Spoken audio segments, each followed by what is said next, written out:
तो नमस्कार, प्रणाम, स्वागत बा रउआ सबके राइटर आशिक अभिषेक के चैनल पर। और सब बताइए आप सब कैसन बानी। उम्मीद करते हैं रउआ सब भी बढ़िया होखब, अच्छा होखब, मस्त होखब, तंदुरुस्त होखब। तो रउआ सबन खातिर लेके आ गइल बानी भोजपुरी ट्रैक पर भोजपुरी बिल्कुल खतरनाक, बिल्कुल ब्लास्ट, बिल्कुल हिट मेटर प्रेमी प्रेमिका के लव स्टोरी संग।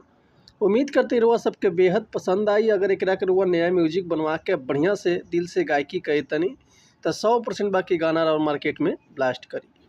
लेकिन ऐसे पहले रुआ समझ से एगो बात कहल चाहब कि अगर रुआ गायकी में इंटरेस्ट बा, गायकी कल चाहत तनी, गायकी रुआ के पसंद बा और रुआ के बढ़िया मेटर नहीं मिलत, बढ़िया गाना नहीं मिलत, बढ़िया से तुकबंदी नहीं मिलत, तो रुआ अगर हमारा चैनल पर आ गल बिन तो रुआ समन के निराश भइले के जरूरत नहीं है।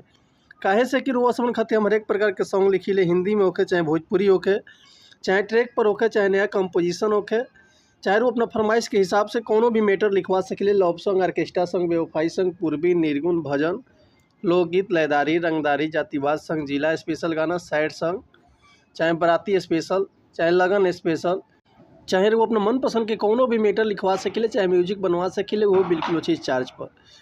तो ये से कहल चाहब रउआ समझ से कि रउआ अगर हमारा चैनल पर आ गए बनी या चैनल पर नया बानी, चैनल पर पहला बार आयल बनी, तो चैनल के सब्सक्राइब कर ली, बेल आइकन प्रेस कर ली, ताकि कोनो वीडियो अपलोड करी तो सबसे पहले नोटिफिकेशन रुआ सन के मिले।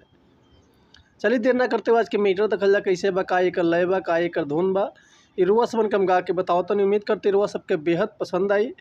हाल में वो गाना अवधेश प्रेमी के मार्केट में बहुत गर्दा कैले बा कि सजनवा राते सो गइले लेते लेते। यही ट्रैक पर रुआ सबन खातिर हम लेके आ गए बनी बिल्कुल दर्दनाक, बिल्कुल ब्लास्ट मेटर लव स्टोरी संग। तो चलिए देखिए आज के गाना कैसे बा। एगो लड़का एगो लड़की से कहता, हे जान तू जब से चल गइल बाड़ू तब से हमार मन नहीं खेलागा। देखिए कैसे कहता कि जब से गइलू छोड़ के हम के रहिया जो है नयनवा, हर पल तो हर याद सतावे लागे न कतही मनवा।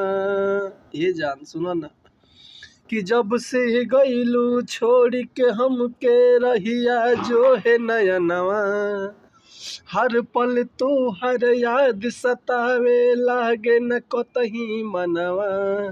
खो गईनी रो भईनी तोहे जो भईनी, पगली तोरा प्यार में देख ले हम तो पागल हो गईनी, कि पगली तोरा प्यार में देख ले हम तो पागल हो गईनी, कि पगली आके देख ले हमके हम तो पागल हो गईनी। तो उम्मीद करतनी मेटर रुआ सबके बेहद पसंद आयल होई। अगर ये गाना कर रुआ फुल लिखवाल चाहतनी, चाहे एकर म्यूजिक बनवाल चाहतनी, तो रुआ बेहिचक कॉल या व्हाट्सअप कर सकिले। डिस्क्रिप्शन में हमारा कॉन्टैक्ट नंबर बा, व्हाट्सअप नंबर बा, तो रुआ कॉल या व्हाट्सअप कर सकिले। रुआ के बिल्कुल उसी चार्ज पर फुल गाना मिल जाए। लेकिन एक और बात रुआ सबसे कहल चाहब कि अगर हमारे गाँव में कोनो मिस्टेक होता तो भैया क्षमा चाहतनी। ऐसे कि हम तो गायक ना है, हम तो राइटर रुआ सबके खाली बता सकिले, समझा सकिले। ये रुआ ऊपर डिपेंड करता रहा, जितना बढ़िया से गायकी करब उतना बढ़िया से गाना और मार्केट में ब्लास्ट करी। तो मिला था नेक्स्ट वीडियो में कुछ नया गाना, कुछ नया धुन, कुछ नया कंपोजिशन लेके। तब तक के लिए रुआ सब सन्मति चाहतनी।